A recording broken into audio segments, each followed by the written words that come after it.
All right, listen up. I'm going to be completely direct with you. Let's start by absolutely destroying the biggest lie you've been told, the one you tell yourself, that conversation is talent. Let me make this crystal clear. It has nothing to do with talent. It is all about structure. Now, if you think having a conversation is just about moving your mouth, you are dangerously underestimating what you're up against. This isn't like humming a song. Real conversation is a high-performance activity that makes your brain's CPU spin at maximum capacity. And that right there, that's why you fail. It's not because you lack some kind of innate gift. It's because you underestimate the sheer difficulty of the task. So today, we're going to shatter that illusion and give you a dose of hard reality. So let's get into it. Section 1, we are going to destroy your illusions and force you to admit your own weakness. I want you to think about this for a second. If speaking a foreign language was so natural, if it were something anyone could just do, then why are you here right now wishing you could do it? If it were easy, you'd already be fluent.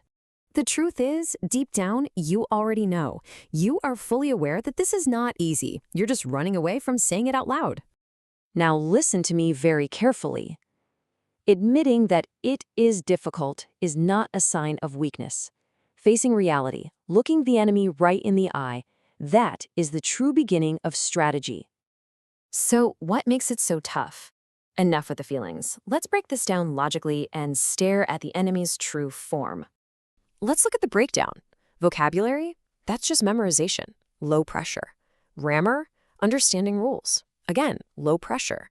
Reading? Combines them? Sure, but you have all the time in the world. Writing adds sentence creation, but you can edit and revise. Listening? Okay, now the pressure is high. You have to keep up. But look at conversation.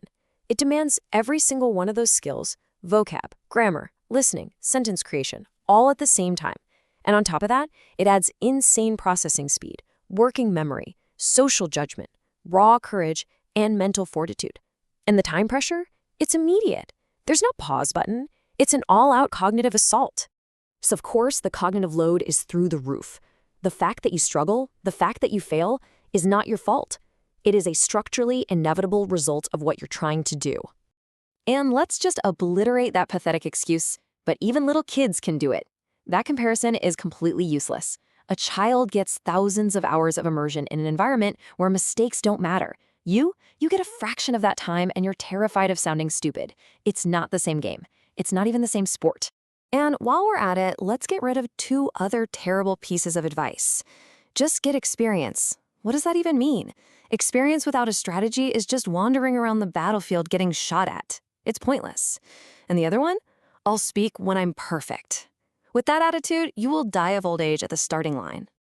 So what is the path to victory? It is built on 3, and only 3, essential pillars. Pillar number 1, foundational study. This is your vocabulary, your grammar. These are the raw materials for your weapons. Without them, you can build nothing. Pillar 2, generation speed. You have to turn that knowledge into action, instantly. You need to drill sentence building until it's a reflex. And Pillar 3, courage in practice. You must have the guts to go out there and expose your imperfect, incomplete self to the enemy. You must endure the friction of real-world contact. If even one of these pillars is missing, victory is impossible. So how do we get these pillars working together? Let's talk about the operational plan. Look, your foundational study is a long, difficult march. The rewards are not immediate.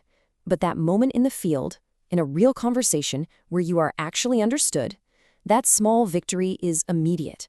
That feeling, that is the supply line that will fuel you through the grueling training ahead. This brings us to the cycle model. This is your engine of war. Step 1, you learn the foundation. Step 2, you practice generating sentences. Step 3, you go into the field and fight. Step 4, in that battle, you identify your weaknesses. Step 5, you retreat, return to the foundation, and strengthen those weak points. Then you repeat the cycle over and over and over. All right, let's bring this home. Time for you to make a choice. I'm not going to lie to you. This is not easy. That is exactly why so many people drop out. But I want you to burn this into your mind. It is not impossible. If you break down the problem and relentlessly spin this 3-pillar cycle, I've seen people achieve real functional proficiency in 2 years. So what is required of you? It's not talent. It is correct recognition of the enemy. It is a correct strategy for the battle, and it is the will for continuation. That is all. So, listen to me. Throw away your childish illusions. Conversation is hard, but it is a fortress that can be conquered. Your orders are clear. Design your plan, spin the cycle. So, are you going to do it or not? The one who decides is you.